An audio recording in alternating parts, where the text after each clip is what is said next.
حضرت عمر جن کو تخت حکومت پہ بیٹھتے تھے اور ان کا تخت کو سونے زبرجد کا نہیں تھا، مسجد نبوی کی چٹائی تھی، اور سارا دن وہاں بیٹھ کے لوگوں کی باتیں سنتے، اور جب رات کے اندھیرے گہرے ہوتے عمر بھیس بدل کے مدینے کی گلیوں کا گشت کرتے۔ کہا تمہارے گھر سے دھواں نکل رہا ہے اور بچے رو رہے ہیں، ان کو کھانا کیوں نہیں دیتی؟ کہنے لگی عمر کی جان کو رو رہی۔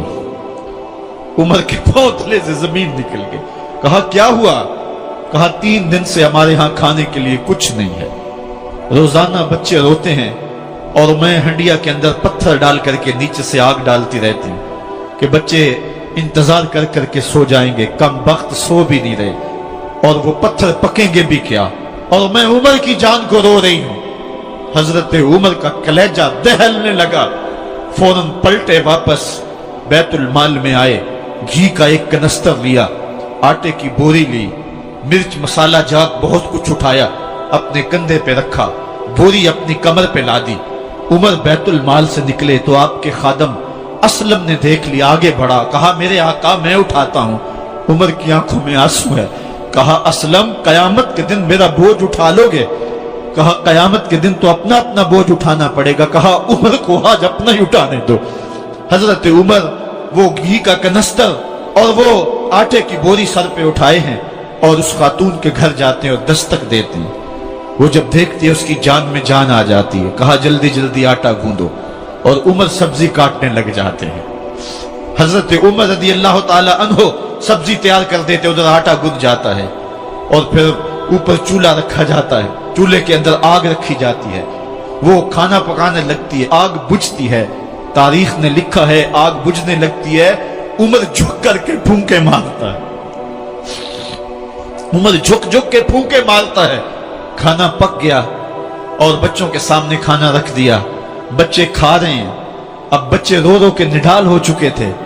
حضرت عمر اپنے ہاتھوں کو اور اپنے گھٹنوں کو اور اپنے پاؤں کو زمین پہ لگا کے، جس طرح بکری کا بچہ چلتا ہے، ویڑے کے اندر کبھی ادھر چلتے ہیں کبھی ادھر چلتے ہیں، تاکہ بچے مجھے دیکھ کے خوش ہوں اور دل میں کہتے عمر جتنا رلایا ہے اب اتنا ہنسانا بھی پڑے گا۔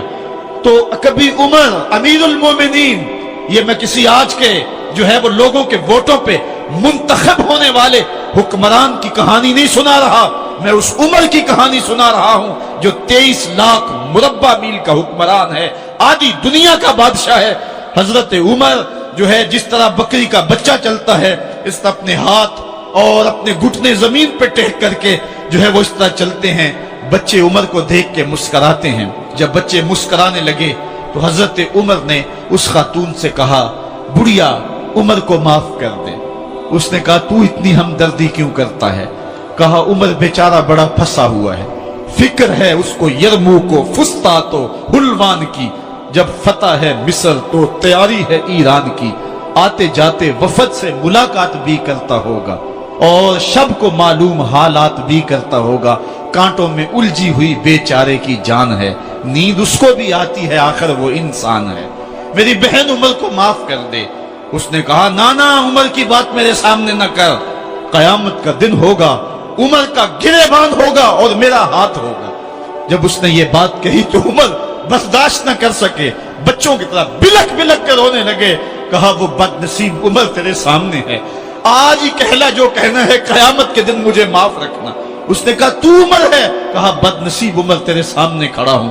میرے عمر کہتے ہیں اگر دجلہ کے کنارے ایک بکری کا بچہ بھی پیاسا مر گیا، اس کا حساب بھی عمر سے لیا جائے گا۔ حضرت عمر نکلے یروشلم میں، ایک اونٹ ہے ایک غلام ہے، کبھی وہ سوار ہوتا ہے کبھی آپ باری مقرر کی ہے۔ جب قریب پہنچے یروشلم کے تو عمر کی باری نکیل پکڑنے کی اور غلام کی باری اوپر سوار ہونے کی آ گئی۔ غلام نے کہا آقا میں مرضی سے اپنی باری چھوڑتا ہوں، آپ آ جائیں، دشمنوں کے مفتوحہ علاقے میں آ رہے ہیں، تازہ تازہ علاقہ فتح ہوا ہے، اسلام کی شان و شوکت ظاہر ہو۔ عمر نے کہا اسلام کی شان و شوکت ایسے ظاہر نہیں ہوتی ہے، اپنی باری پہ تم بیٹھو گے، اپنی باری پہ میں بیٹھوں گا۔ لوگ منتظر کھڑے ہیں، دور سے جب دیکھا کہا اس کی ہیبت سے کانپتے تھے ہم، یہ تو کوئی حبشی لگتا ہے، رنگ کالا ہے، ہونٹ موٹے ہیں، اس سے تو زیادہ حسین اس کا غلام ہے جو آگے آگے چل رہا ہے۔ حضرت ابو عبیدہ نے کہا دھوکہ کھا رہے ہو، ہمارا آقا وہ نہیں ہے جو اونٹنی کے اوپر سوار ہے، ہمارا آقا وہ ہے جو لگام تھامے آگے آگے چل رہا ہے۔ حضرت عمر رضی اللہ تعالیٰ عنہ کو آگے بڑھ کے جابیہ کے مقام پہ حضرت ابو عبیدہ بن جراح نے استقبال کیا، تو حضرت عمر آگے بڑھے اور انہوں نے آگے بڑھ کر کے حضرت ابو عبیدہ کے دونوں کندھوں پہ ہاتھ رکھا، اور سنو حضرت عمر نے کیا کہا، کہا لا الہ الا اللہ انا کنا اذل قوم فاعزنا اللہ بالاسلام، کہا کہ لا الہ الا اللہ، اے ابو عبیدہ بن جراح، ہم ایک ذلیل قوم تھے اور اللہ نے ہمیں اسلام کی وجہ سے عزت عطا کی ہے۔ اور میں تمہیں ایک تاریخ ساز بات کہنے لگا ہوں، اور وہ یہ ہے کہ جب تک ہم اس عزت والے اسلام کے دامن کو تھامے رہیں گے ہماری عزت قائم رہے گی، اور جب اسلام کے علاوہ کسی اور جگہ سے عزت ڈھونڈیں گے تو رسوا کر کے رکھ دیے جائیں گے۔ یہ ہے وہ خلاصہ جو حضرت عمر نے امتوں کے عروج و زوال کا بیان کیا ہے۔ اس امت کو جو خیرات ملی ہے تخت و تاج کی، وہ پینٹاگون سے نہیں ملی، وہ واشنگٹن سے نہیں ملی، وہ وائٹ ہاؤس سے نہیں ملی، وہ محمد عربی کے جوڑوں کا صدقہ ملی ہے۔ اس لیے جب ہم نے اسلام سے انحراف کیا، پاکستان حاصل کیا گیا تھا، پاکستان کا مطلب کیا؟ لا الہ الا اللہ۔ ہم نے اس نعرے کو چھوڑ دیا ہوا ہے، ہم نے انحراف کر دیا ہے۔ آج ہماری نظریں مغرب کی طرف لگی ہیں کہ تخت و تاج اس سے نصیب ہوتے ہیں، اور دنیا کے اوپر ہم رسوا ہو کے رہ گئے۔ ہماری پستی، ہماری زبوحالی، ہماری ذلت کا سبب یہ ہے کہ جس جگہ سے ہمیں عزت ملی تھی ہم نے وہ مرکز ہی چھوڑ دیا ہے۔ اس مرکز حیات کو، اس مرکز زندگی کو، اس مرکز عزت کو ہم نے چھوڑ دیا ہے، اور دنیا کے اوپر ہم رسوا ہو رہے ہیں۔ انہی حضرت عمر کی کہانی ہے۔ وادی تہامہ سے گزر رہے تھے کہ بچوں کی طرح بلک بلک کے رونے لگے۔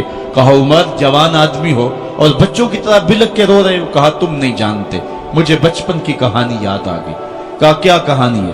کہا یہی عرض تہامہ تھی، میرے باپ خطاب نے مجھے 5 اونٹ دیے تھے، کہا انہیں لائن میں کھڑا کرو سیدھا۔ میں آگے والا سیدھا کرتا تھا، پیچھے والا ٹیڑھا ہو جاتا، پیچھے والا سیدھا کرتا، آگے والا ٹیڑھا ہو جاتا۔ میرے باپ خطاب نے مجھے بڑا مارا۔ کہا ایک عرب کے بیٹے ہو کہ تم سے 5 اونٹ لائن میں کھڑے نہیں ہوتے؟ کہا ایک زمانہ عمر پہ وہ تھا کہ اس سے 5 اونٹ لائن میں کھڑے نہیں ہوتے تھے، اور آج شرق سے لے کر غرب تک 23 لاکھ مربع میل کی حکمرانی اور انسان بھی لائن میں کھڑے ہیں۔ یہ محمد عربی کے جوڑوں کا صدقہ نہیں ہے تو اور کیا ہے؟ عمر سے تو 5 اونٹ لائن میں کھڑے نہیں ہوتے تھے۔